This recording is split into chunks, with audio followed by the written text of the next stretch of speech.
So what is it that your heart and your gut knows that you need to do to not only survive, not only to strive, but to thrive? If I weren't allowed to create on a daily and weekly and monthly basis, I think I'd go nuts. I don't know what I would do. I would explode. All right, one little story here to bring home the point.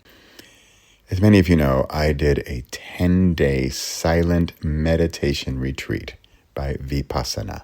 It's in the mountains, and I'm not going to get into the total detail, just that you're not allowed to talk, to anybody. You can't read, you can't write, you can't post, you can't, no phone, you can't even look people in the eye, because that's sort of a communication.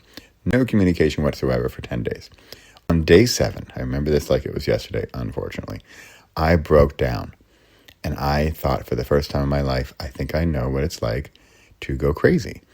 And no offense to people who are actually crazy, and maybe I was wrong. Maybe that wasn't what it was, but that's what it felt like. I am a totally honest, law-abiding person.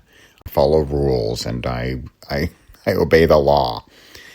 And wow, if this ever gets back to them, but I stole a pen. I didn't even steal it. I borrowed a pen from the kitchen.